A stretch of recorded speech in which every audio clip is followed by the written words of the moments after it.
Hey everybody, how's it going? Coach Doug here. Gonna have another great episode of Chats with Coach Doug, and it's a midday chat. It's kind of a crazy time to have one, but I'm so thankful I've got my friend, my colleague, and a former student of mine at Niagara College, Adam Baylis, the GM of Southbrook Golf Club here in Ontario. And thanks for joining me, buddy. Thanks, Doug. Appreciate it. Love what you're doing. Oh, thanks, man. You know, it's really an interesting point, and why I wanted to have you on today, because it's really an interesting point from I wanted to hear it from a GM standpoint. And I mean, you've definitely, moved around in this business, and you've been in, you've been out, and now you're at a place that, you're the GM, and the course is a great golf course. It's really got a solid track, but it's like we're coming out of this, and you're 5 days in, and I mean, it's just go time. It's like, it seems like everybody who plays golf wants to play golf, right? And now it's like bedlam. So what's the first 5 days been like for you? It's been crazy. I mean, the first day we were open, we did 12-minute intervals, and we decided to. I really just wanted to step up our game in terms of safety and the protocols that we put in place. So we went and structured our whole parking lot that it's very easy to guide to where to go, almost like in the grocery stores, right? And the biggest thing that we did was, and I'm sure everyone else is doing it, but really making sure no one comes into the clubhouse or pro shop 20 minutes before their scheduled tee time. So we have someone sitting out basically at the driveway and just basically stopping them and saying, okay, if you're 40 minutes before, just sit in your car. And that was huge. Like on Saturday we had 200 plus players, but you wouldn't know it other than when looking in the parking lot. But like it was, we never really we had two groups at a time, basically, one on the tee and one waiting. We closed our facilities, practice facilities, and we're going to open those back up. But for the first couple of days, we want to just ease into it. And every day that we've had weather, other than Monday, has been just packed. Well, you know what? At the course that I'm at this year, same thing. They've done a really good job. One of the things I noticed that they've done a great job is, so they open the practice facility and they've spaced out appropriately, right? They don't touch the golf balls. The gentleman who does the pick, he's got gloves on. He pours them down. No one, there's a sign that says, you are policing yourself, but please maintain the distance. The really cool thing that I find out here is that people are, by and large, maintaining their space. I think at times it was a little bit dicey the first day. I think there was some people had to be reminded, and I don't know how you guys have found that, but for me, if I'm coaching, the really interesting thing that I've come to realize is I don't need to be more than 6 feet away from any of my students. And I can show them a video. It's big enough they can see it. I mean, I used a hockey stick to move the golf balls around, and that, that's the distance, right? So it's really an amazing point when you use your brain to how to move people around. But how are you finding people are respecting, the social distance regulations and stuff? It's been really good, because I mean, we're advertising a lot too. So when they book, or they're getting that message of this, and then our protocols are being sent out, like actual point by point, and people have been really good. I think a lot of people know, what's been going on the past couple months. So, I think people are cautious for themselves too.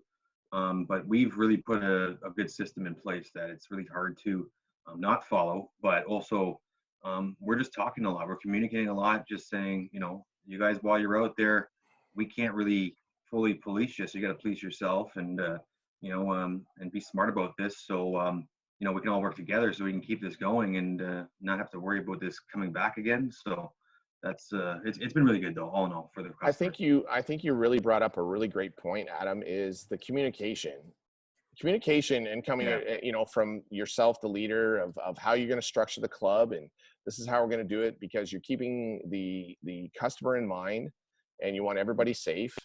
And I mean, here at the clubhouse, I'm in a little corner in the clubhouse at Trafalgar, and it's like, they've got it all cornered off. They've got it all labeled correctly. They're doing it in a way that everybody has to come in one door, they leave another door. It's done Yep. exceptionally well. Again, the protocols of they even haven't even opened the pro shop here because the pro shop's a separate building, and they haven't opened the pro shop. Right. They've actually kept it just in the clubhouse to keep more controls of this. Now they're doing Right. 10-minute tea. It's interesting. They're doing 10-minute tea times, and you're doing 12. Mhm. Um, Right. I find like I found with 10-minute tea times, like I played yesterday with a couple of my young students and we didn't even come close to either one of them. Like no one came up to us Yeah. and got Yeah. close to us. No one came and we didn't eat. I mean, we had trouble catching the group in front of us. So how are you finding the 12 minutes? Do you think you might switch back to 10 or are you going to just keep it at that for the next little while? Keeping it at 12 until next Monday, and then we're Okay. changing back to 10. I think just the 12 minutes. It's funny you say, right? People don't see each other. They're, and that's how it's designed for this right now, is to make sure that people aren't getting too close to each other. So, Mhm. but the 10 minutes is going to work well too. But the 12 minute has been, people are loving it. They're, if they got a tea time, they're loving the fact that they feel, a prestige, or I don't know what do you say, but No, you're they're like right. it's their own course, right? It's great, and it's for us. It's, I need someone more around the club rather than a marshal, maybe just going on the course all day, so he can Mhm. slip in if, because it's running so smoothly. So it's great.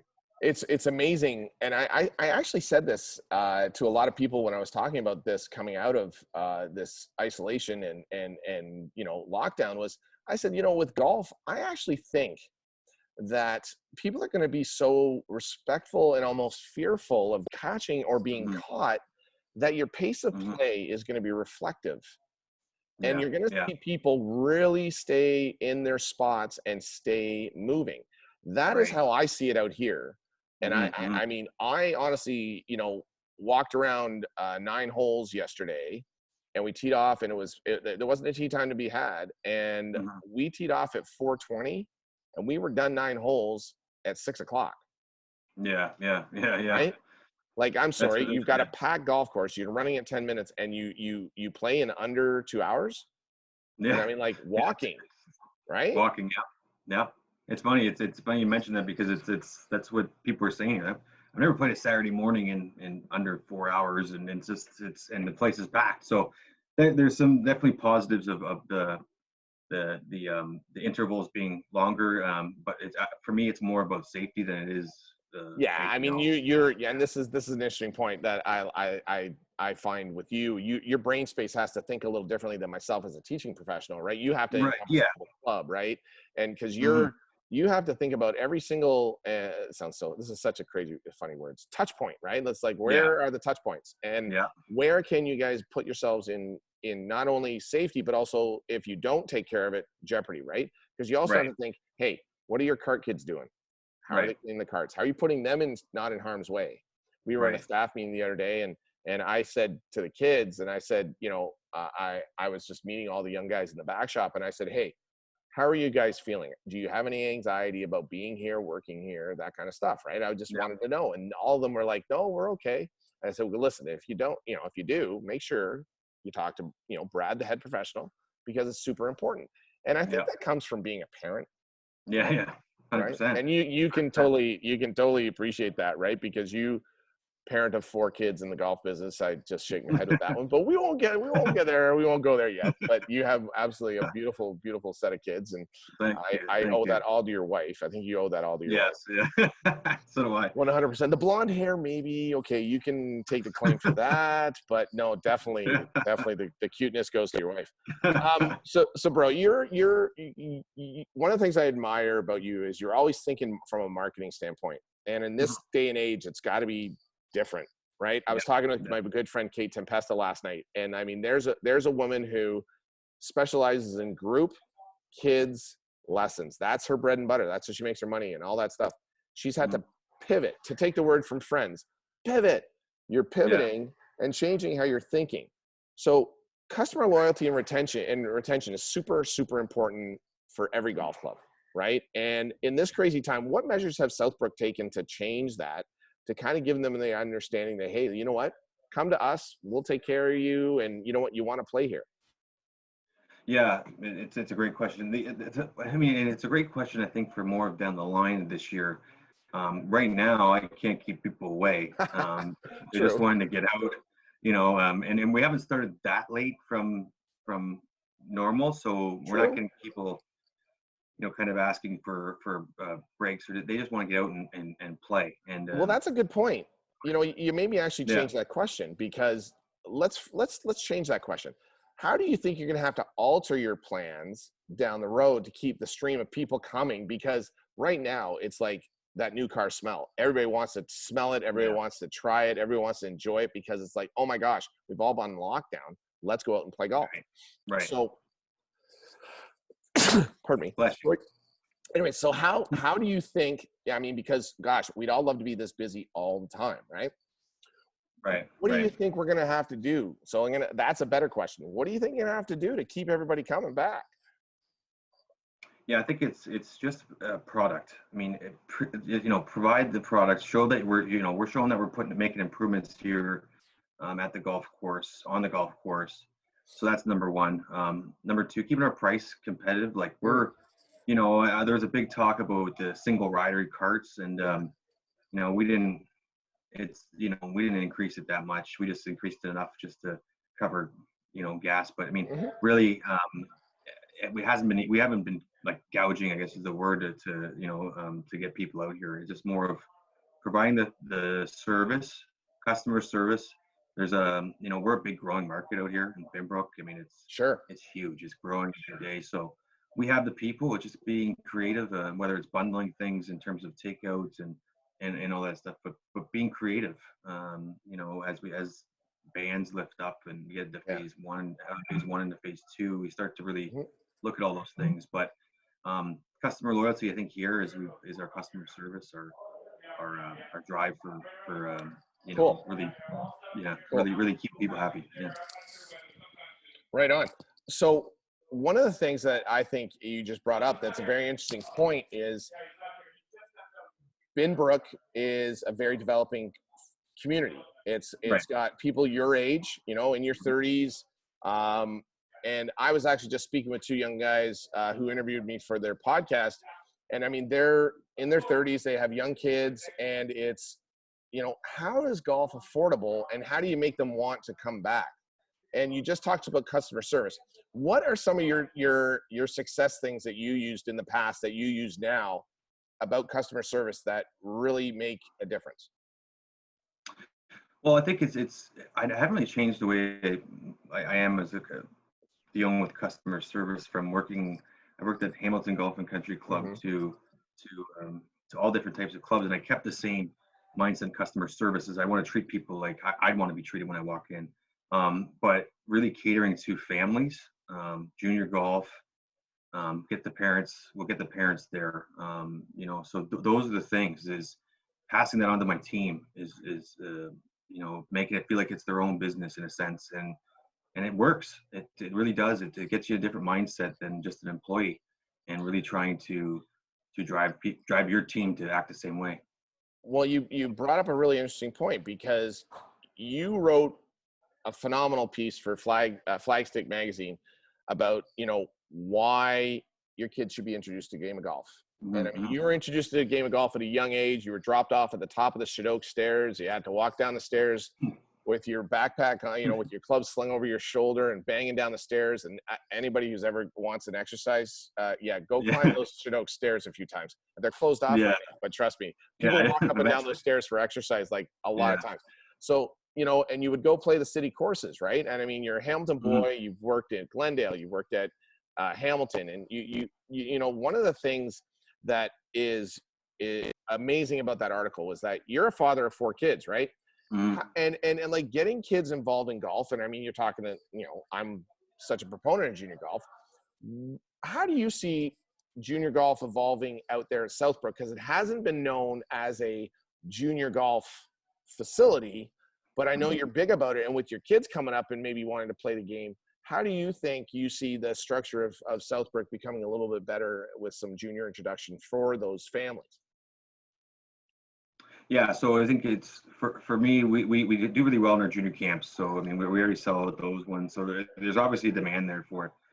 But again, I think it's what we're offering, the quality, making kids, feel comfortable to come here. I think that was the main thing when I was a kid was I was around adults all the time. So I learned to be respectful towards them. And, through time you learn that the adults will be respectful towards you.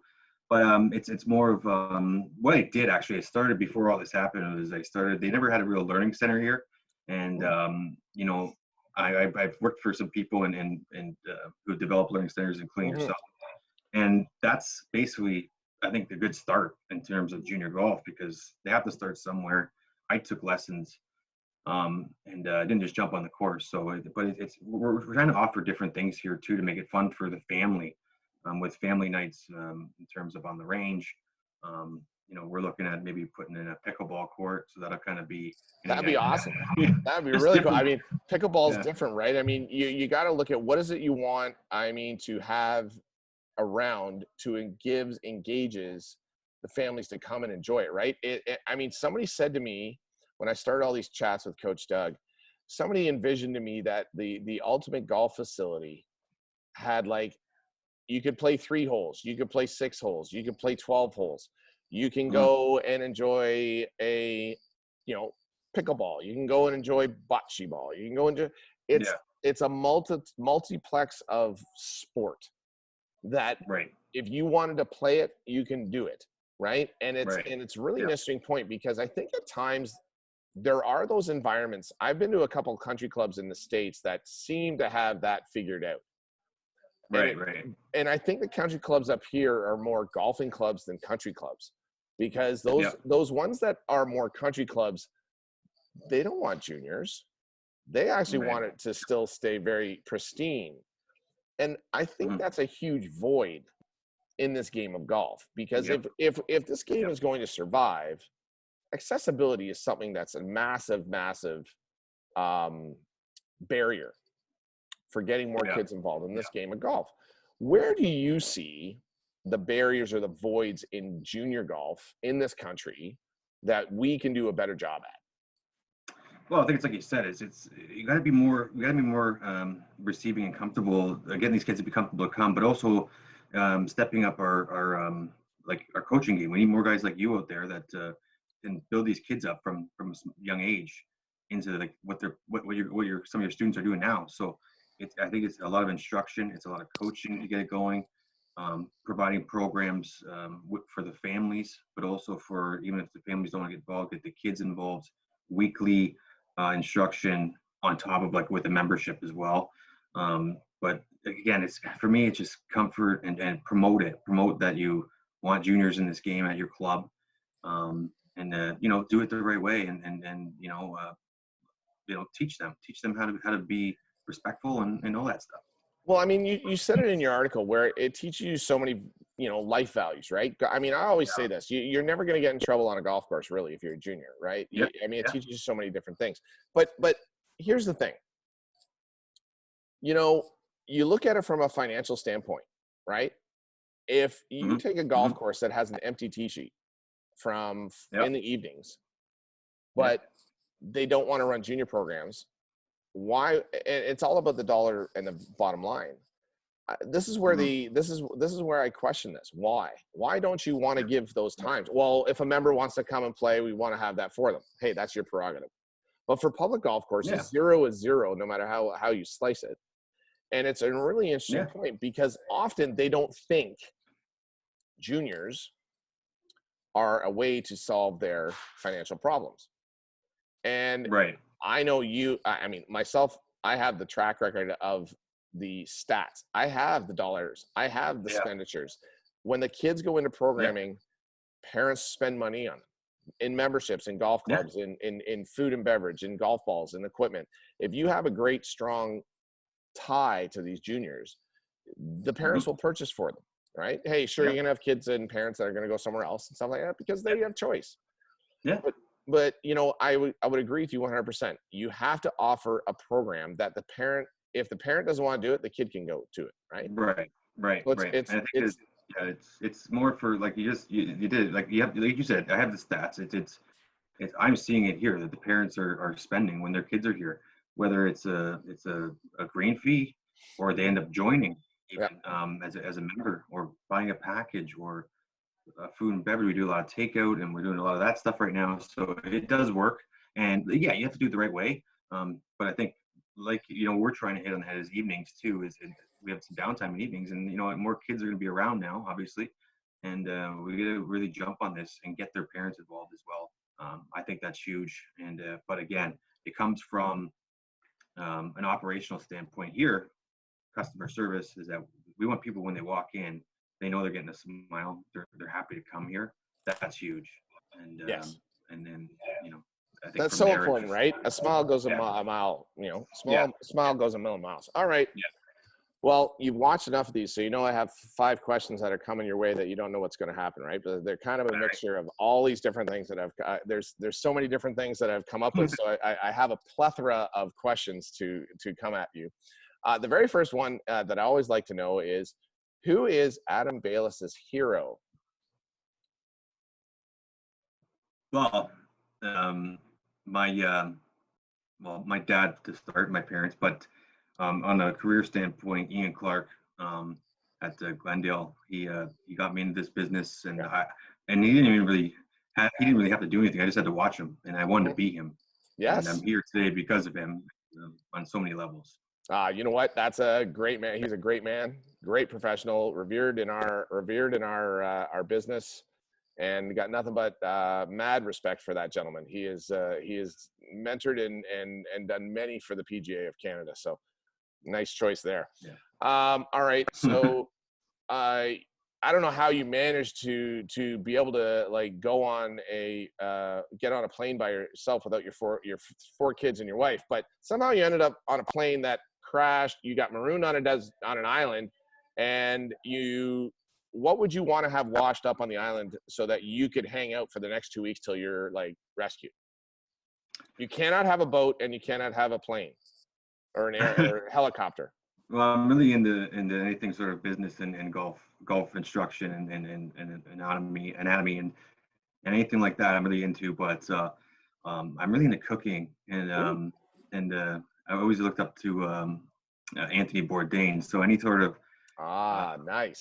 Any books he's written, I have, and I just I like to I could sit there and watch and listen and read them for forever. So yeah, you know what? He was an iconic person. It's a damn shame that he's no longer with us, right? And I mean his program was it was always so interesting, right? It was always so interesting to see the cultures and everything like that, and he seemed so cool and laid back, and being so genuine, right? So very genuine. And I mean, it makes a difference. 100%. I mean, that's really cool. Really cool. Okay, so who is in your dream foursome? Foursome, gotta be Tiger Woods. And then any sort of that's a good question. Ben Hogan, Ben Hogan for sure. Yeah, sure, that guy. Yeah, that guy. That guy. And who else? I need like a I don't know, celebrity. Frank Sinatra, something like that. Frankie, there you go. Fly me to the moon, let me play among the stars. I'll leave the singing to you. Yeah, right. Oh man, lounge are just more like it. All right, that's very cool. Very cool. Very cool. All right, so you have gone through more diapers in the last 5 years, maybe 6 years, than any other PGA of Canada professional. What do you prefer, Huggies or Pampers? Pampers. 100%. Oh, there you go, Pampers. You need to sponsor this guy, man. He is. Trust me, he's keeping your company in business by himself. All right. That's awesome. That's so cool. All right. Finally, last question. Drum roll, please. All right. So if we were to jump into your car and go to Tim Hortons to grab a coffee, what would be playing in the radio as we drive? Broken social scene. Broken social scene. Okay. Or a good podcast. I like good podcasts, but music, broken social scene. What's the genre of broken social scene? Little indie? What? Indie. Yeah. Look them up. You like them. Okay. Well, hold on. You're talking to a Toronto guy who grew up with hip hop and I like everything. I like everything. I mean, I've got everything on my list, but a good podcast too. Good, Good good. podcast. I listen to a lot of Can you business podcasts. recommend 3 that you listen to that you really enjoy? Podcast. Okay, so the one there through the CSCM does one through oh shoot, I can't remember, but it's a good podcast about the business of golf with a marketing guy and a club pro. Um, and another one is a TED Talks. I like TED Talks. TED And Talks are great. yeah, and the daily. I listen to that stuff. You keep in Okay. loop things. Yeah, kind of Well, boring, but no. But have you gone and checked out like Jason Sutton's Golf Guru podcast? Jason Sutton. No, No, I've you seen it. should. Yeah, I've seen it. The Golf Guru Haven't listened to it. podcast. I mean, if you want to No. geek out on some good pros and stuff like that, he's amazing. You know, and I would had the fortunate to be on it in October. Jay is probably you know, a really good buddy and an amazing pro. I admire what he does. We have extremely parallel lives, which is really crazy because our kids are almost the same age. Yeah. Yeah, it's really neat. Our kids are Nice. almost the same age and we're the same age, and it's like it's really kind of neat, right? So, and he's just a super dude, but he has some amazing people on there, from James Hong. His interview with Chris Trevino from California could be one of the funniest interviews I've ever heard in my life. I'll check it out. It's really kind of fun. Yeah, it's great. And then the other one is my other one is Way of Champions podcast with Changing the Game Project with John O'Sullivan. Yeah, I found Alan Stein Jr. on there, and that I had him on my chats with Coach Doug. He's a motivational speaker and former basketball trainer like Kevin Durant, Chris Paul, Markel Fultz. Unbelievable, man. And, you know, he gave a great talk that I share with my kids, right? The standards you set today are the who and where you are tomorrow. And it's just really good for these kids to understand. So I think that's really cool. All right, here's a kind of interesting question. So back in the day when the PGA of Canada was called the CPGA, right? You often heard, well, you know what that stands for? Can't play golf anymore, right? Because you get in the business and you end up not playing or taking swings and all that stuff. And I mean, I teach golf, right? I rarely play more than 20 rounds of the year, and my typical season starts in September. Right. Yeah. What have you done? Because you're a dad, you're a GM. Like, what have you done to help like get you through those days where you don't swing a golf club? Like, how are you getting past that? Yeah, it's a lot of. I think it's one of those things. Is it's easy to say you can't do it, but you got to force yourself sometimes to go and do things. And what I used to do over the years too, especially this is going back probably to my Ingersoll golf days, is when a tournament would come off the golf course, like an outside corporate event, I would have it all set up, and I would wait till they served the meal, and then I'd run out to the first tee and go play like 3 or 4 holes, and then I would come back and just make sure things are going smooth. And that way I could be at the club, make sure things are going well. And that's number one. That kept my game, you know, whereas at least I think as a golf professional, and my mom actually was always one that said you have to work on your game all the time. She did. I mean, you know, she's just a business person, but she and so that's what I would do. Go to the range, just make an effort and organize. Like as a PGA pro, you should have a decent game to show your customers whenever, and your knowledge of the golf swing is, I don't care what I'm doing in any position, is you got to keep up with the trends and the technology, the science. So it's a lot of that. That's you know, it's the hashtag, bro. It's the hashtag. Better never stops, right? Come on, you got to keep up, right? Because honestly, like, I pay so big attention to what's going on in the golf swing. I mean, there's a lot of information out there, right? And I remember like very early on when we were on lockdown, my pastor actually did his daily dose, and in one of them he said that be careful of the information overload you're going to get if you tune into the news all the time, because you're going to go to CNN, CTV, CBC, Fox News. You're going to hear all different stuff, all kinds of different things. And it's so sensationalism, and it really can information overload you and really mess you up. Well, it's the same thing in golf instruction, right? Because I always remembered opening up my class with you guys saying, you know, golf instruction is opinion based. whether you're David Ledbetter, whether you're Jim McLean, whether you're George Gankis, or you're Doug Lurie, you all have your own theory on how this golf swing, moves the best. Now, I think someone who, gets more information and has a multitude of things to be able to pull on is just that much better of someone to be able to coach. Who are some of your favorite people that you tap into that help you become or stay sharp for your golf and your golf swing? Well, I mean, I've always, a person that's, I would say, one of a mentor I looked up to, and I worked with him, and is Scott Couse. He's always, he's amazing. I've learned from, I started at Hamilton in 2007, I think so, and I followed him since then. Yourself, in terms of junior golf, especially, and there's this guy, I don't know if you know Calvin Mahara. Yeah. So I know he had some health, but Kelvin had a stroke about 2 years ago, I think. Yeah. Bradley Ryle. I was going to say, Brad was a big proponent of Kelvin and stuff. And I've actually used Brad as a good resource over the last probably 4 years. If there's somebody here local that I kind of tap into, it's been Brad. I've also been privileged enough to take Scott's 4.0 and 5.0 in his certification. I mean, what those things do is just help connect the dots, right? For me as a coach, it helps me, because I have a lot of information from the books I've read and the people I watch and all that stuff. And you know what?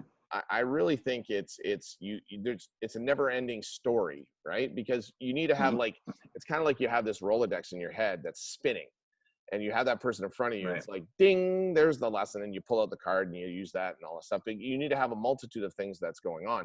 Not unlike you're doing the exact same thing in the CSCM world. So here's a stat that I don't know if you're very aware of. The CSCM in the States did a study, and Scott was the one who actually told me this. The health of a private golf club can be determined by how many junior girls are members. Yeah. And I was like, wow, that's really cool. It makes total sense. If the junior girl's a member, the mom typically is a member as well. So now you have more people at the club participating, whether it be in golf or tennis or other exercises or whatever it is. If it was the boy, the mother won't join because she'll just drop him off to let him be a boy. And what's really scary about that is how are we not focusing here in Canada? Because LPGA does a great job with girls golf. There are some serious focused things on getting more girls into this game. What do you think we can do to change or do to get more girls involved? Yeah, I think it's that number one. That's that right there. It says it all. Is getting the girls involved, so the mother will get involved. But I think again, being more welcoming. I think it's going to be huge. Getting the right instructional programs in place that are catered to girls, so they get more girls there. But I think that's the major problem. Is it's always one girl here, two girls here. It's never a group. So statistically, to get to the golf club at once, I think get more people involved. It's like any other sport, but getting the girls more together, but also making it a little more different, a little fun. There's not just golf. It's whatever they're interested in, and make sure their ages are kind of closer together. And because there just seems to be more boys out there playing, and we need to get more girls. And that's, I think, the one thing is getting it to be a comfortable area and making sure they're being welcomed when they're here. Same thing as, like I've said before, customer service. But it's interesting because in order to do that, you have to have good staff. You have to have good people who are willing to do this, really to get into the trenches and inspire kids to love this game, because they were inspired by somebody, right? But it's really an interesting point because finding good candidates nowadays, it seems it's very hard. I mean, there's postings that go unsolicited on the PGA of Canada website that are from some amazing golf clubs, and they get like one candidate applying.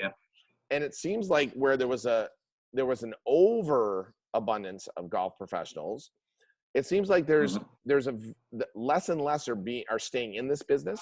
And I mean, and you've gotten out of this business. I've gotten out of I've thought about getting out of this business.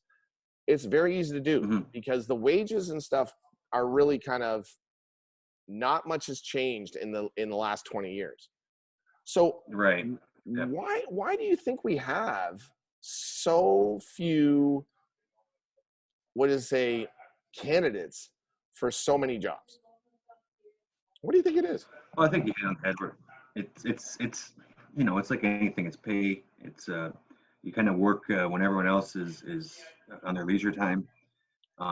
So I think Do you think that it's ties into not the as fact that this generation is way more about themselves in a way of wanting more work-life balance?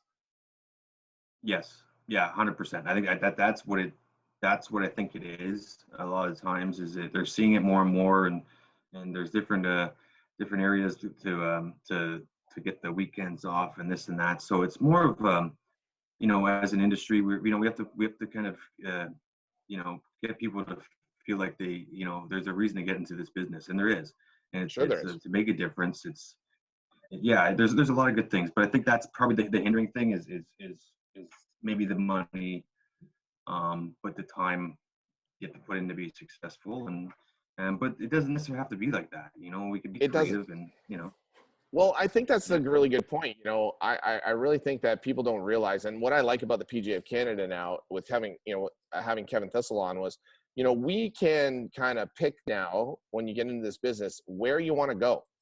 When you and I right, got in this business, we had to we had to know everything.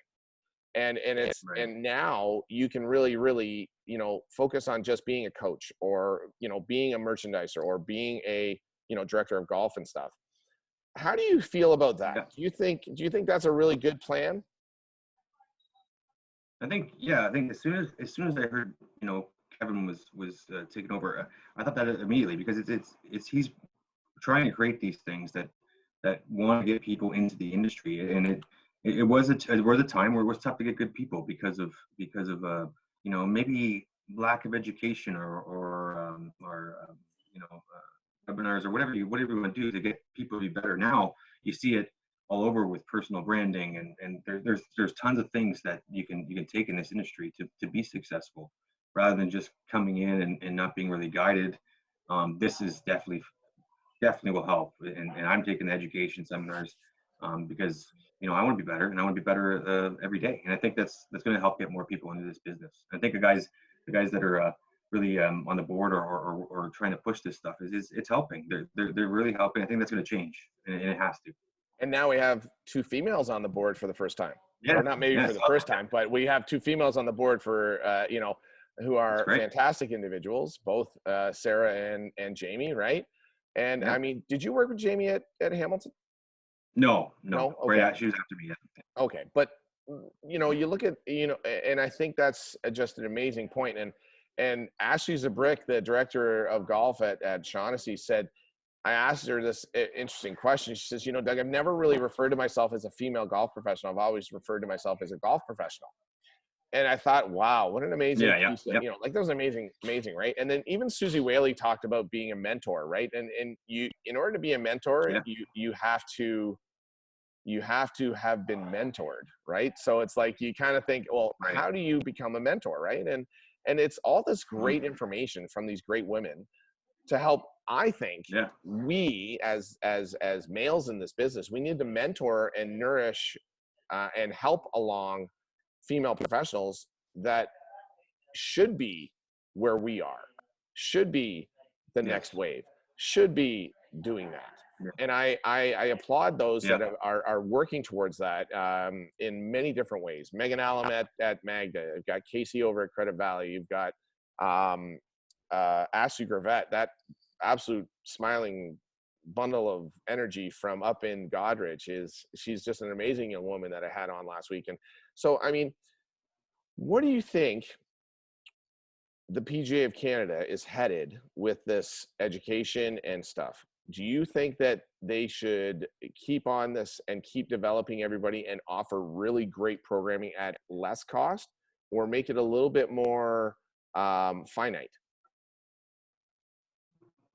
yeah. I mean, I think the direction they're going right now is perfect. It's not too much, it's not too little, but it's just going to get you into if you're wanting to learn and be better, you will be successful in this business with the hard work. Right on. Prime example her name's Carly Shane at the Golf Country Club. Okay. She worked with me in the pro shop there when I was there in 2018, and she just started it kind of out, and she was helping out with juniors. Now she's basically, I think, basically running the pro shop there, and it's a prime example. She's gone after the education and dove into the PGA of Canada. I think that's what you have to do. I think with any industry, you dive into Mhm. what you're doing and be successful at it. No matter where you go from there, you're going to find some sort of success. So I Amazing. think what PGA of Canada is doing is right now with Kevin, what he's doing, I think it's awesome. Awesome. Well, listen, buddy, I'm going to wrap this up here. And I can't thank you enough for coming on a busy day when we just started, but I really appreciate you kind of giving us an insight into what it's been like. And you've probably put in like 80 hours already in the last 5 days. So I can totally appreciate you lending me an hour of your time. And I thank you very much. And a big shout out to you, your family. I hope they're safe and sound. I love seeing the pictures of their smiling faces when you post them. Everybody, this is Adam Baylis, the general manager at Southbrook Golf Club in Binbrook, Ontario, southeast of Hamilton. Great track. Get on out there. Where can they find you guys? Social media everywhere, Facebook, Twitter, Instagram, and our website's southbrookgolf.ca. Yeah, thanks for having me on, Doug. Thanks for what you're doing and continue to do. You're an inspiration to me, and always have been. So keep doing what you're doing, and I wish you all the best of the season. Buddy, you're the best. You're the best. Thank you so very much.